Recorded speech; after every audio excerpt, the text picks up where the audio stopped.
example 18 asks us to prove an identity by simplifying both sides of an identity. So what we have here is 1 minus tangent squared of A over 1 plus the tangent squared of A. And that's going to equal, I'm going to move this a little bit, the cosine to the fourth of A minus the sine to the fourth of A. So it wants us to consider thinking about both sides, and this is going to be helpful because we can take each side and make steps to kind of put them together, so we don't have to, do all of the work on one side.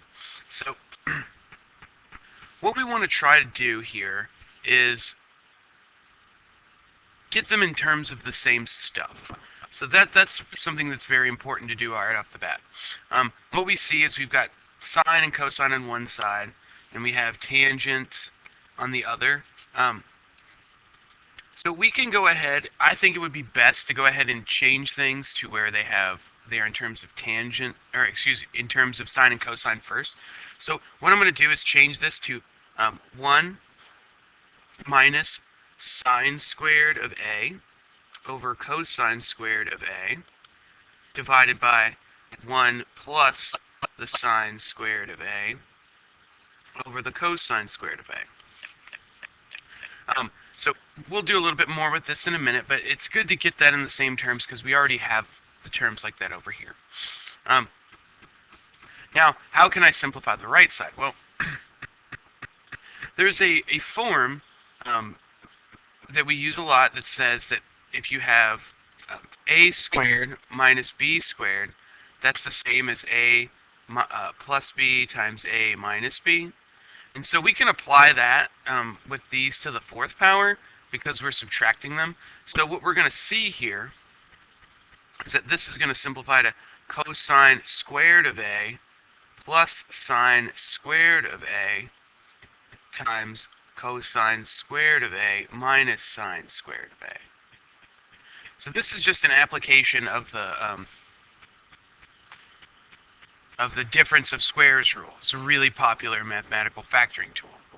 So now what we have to do is keep working, right? We keep working until we get them to have the same value on each side. So I want you to consider for a second that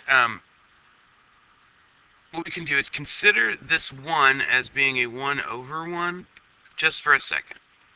Because when we add or subtract these together, we'll end up being able to get something a little more simplified. So remember, from the partial fractions unit and from adding fractions, the way we do that is we multiply down. So this would be cosine squared of a minus sine squared of a divided by cosine squared.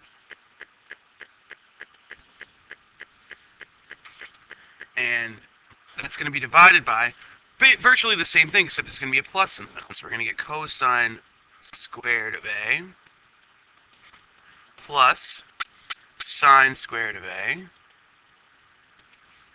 over cosine squared of a.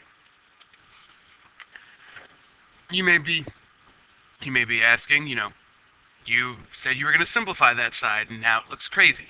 Well, it's sometimes you got to kind of unravel things a little bit, and until you can tie them back together. But it looks really crazy right now, but we can do some work here in a second and get this fixed. So where we are now is on this side over here.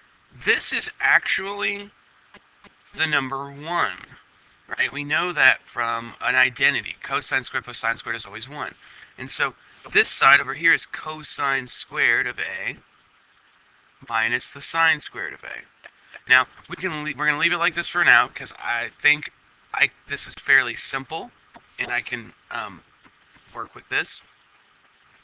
Now, when you have a fraction, okay, dividing by anything, what you do is you can flip it and multiply by it.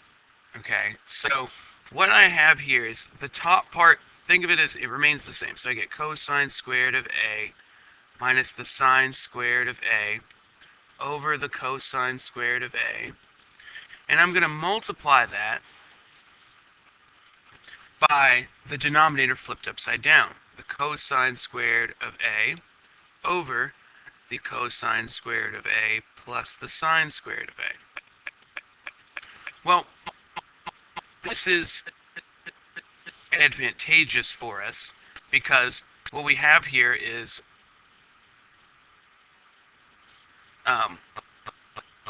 the cosine squared here and here cancel. And we also said before that the cosine squared of a plus the sine squared of a is 1, so that's still 1. So we can show here that this side just simplifies to cosine squared minus sine squared, which was the same as what we had here. So we've shown that through correct mathematical practice, we can actually show that they're the same. So you may see this as a bunch of random events, but let's take a look at what we actually did from beginning to end. We changed things from tangent, to sines and cosines. So, that's just quick little identity replacement. We factored using a very common factoring method. Anytime you see two terms with, exponents, it's something to consider. That is a very valuable tool because when we simplify again, we see cosine squared and sine squared make 1.